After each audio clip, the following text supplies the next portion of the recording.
We'll often see it in headlines and whatnot. And part of the reason why calling the Canadians the Habs is so mysterious is because the H on the Montreal Canadiens logo does not actually stand for Habs. Instead, it stands for something considerably lamer.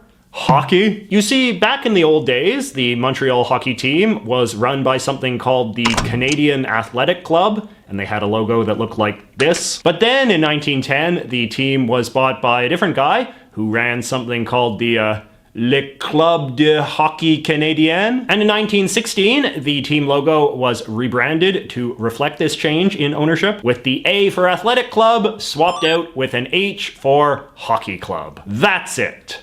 That's the tweet. All right, and now let us talk about another beloved Canadian symbol, money. A while back, I made an award-winning video on secret symbols on currency, in which I debunked two of the most popular urban myths about Canadian money: that someone hid a picture of the devil in the hair of the Queen on the old $1 bill, and that the American flag was depicted ominously flying over the Canadian Parliament buildings on the old $5 bill. But here is another one you hear a lot. Canadian money is scented to smell like maple syrup. Sometimes they say it's all of the bills, sometimes they say it's just a hidden gimmick in like the 100. This is a very common fun fact you tend to often come across in foreign reporting on weird stuff in Canada, but a lot of Canadians believe it too. In fact, according to this Canadian press story, the National Bank of Canada has been literally bombarded with emails on this topic, including people complaining that their bills don't smell mapley enough, and every time the Bank of Canada has to reply in the same polite yet firm way: sorry, the maple scented money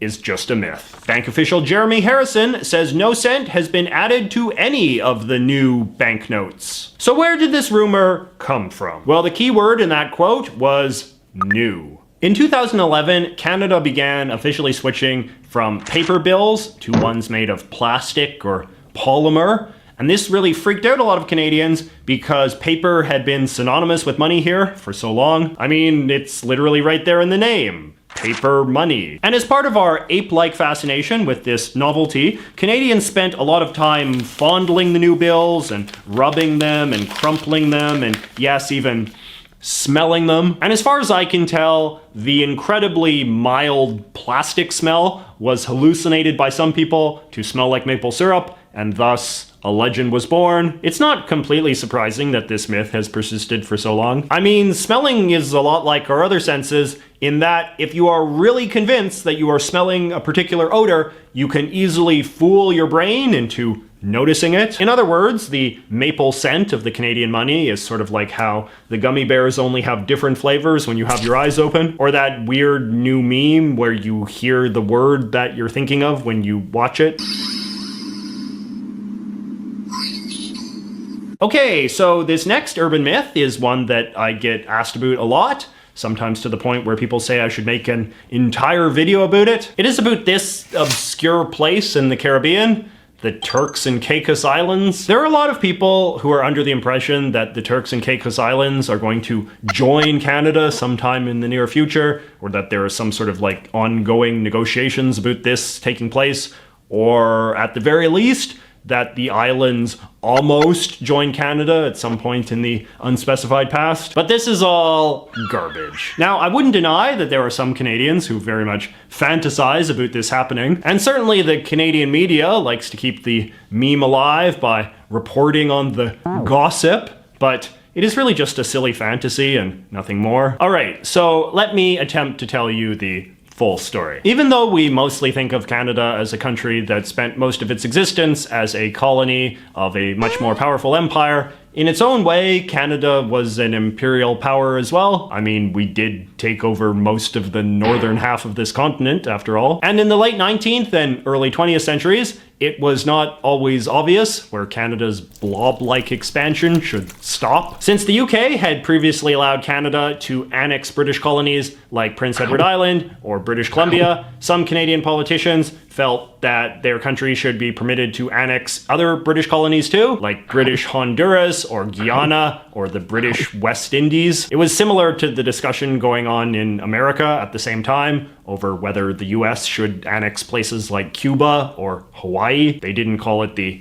age of imperialism for nothing. But ultimately, the idea remained just that: an idea. At no point did Britain ever make any serious plan to transfer its remaining colonies in the Americas to Canada, nor did Canada make any serious plans or efforts to take them. And then, as the 20th century progressed, imperialism fell out of fashion, and Canada's borders stopped expanding, well, except for when we annexed Newfoundland. And yet, this whole idea of Canada taking over the Caribbean has proven to be such a wacky thing that people refuse to stop dreaming about it. Except these days, the fantasy has mutated into the much humbler dream of merely annexing the Turks and Caicos Islands. And why there, of all places? Well, thanks to their location, the Turks and Caicos Islands have a bit of a history as a popular vacation place for people from Eastern Canada. This supposedly dates back to the time in which the islands were a major exporter of sea salt, which was purchased by fishermen in the Atlantic provinces to preserve their cod. But in any case, there is now a pretty sizable Canadian expat community who live there for at least part of the year. And what is keeping them there, besides the weather, you ask? Well, the Turks and Caicos Islands are one of the few parts of the Caribbean that never became an independent country. They accordingly exist in that weird British colonial limbo, where no one who lives there has to pay any income tax. The islands have thus become an enormous tax haven for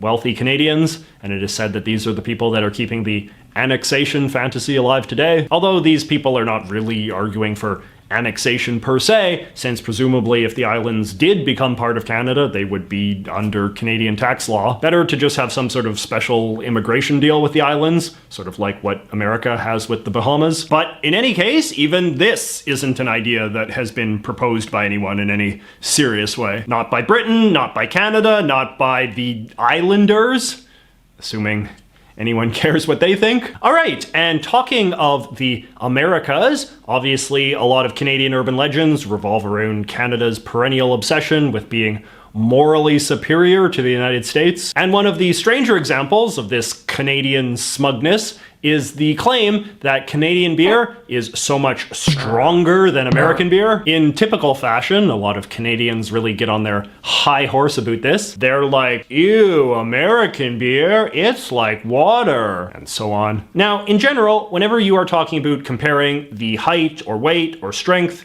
of products from two different countries, it is very important to make sure that both of those places are measuring the thing in the same way. I remember there was a time in which big screen Canadian TVs always seemed cheaper than American ones, but that was only because we had a different system for measuring screen size. And so it was with beer. America used to measure the alcohol content of beer based on weight, while Canada measured it based on volume, which is the more liberal way. For people who just looked at the numbers on the can, this made it seem like the alcohol content of Canadian beer was always at least 1 percentage point higher, which isn't a lot unto itself, but a lot of Canadians were thrilled anyway. And this in turn led to another example of the maple syrup smelling phenomenon, in which a lot of Canadians who expected to taste a difference were able to persuade their brains that they did. But if you compare equivalent Canadian and American beers using the alcohol per volume system, which is actually what American beer companies use today, you can see that there's no real difference. A 12-ounce can of Budweiser has an alcohol by volume rate of 5%,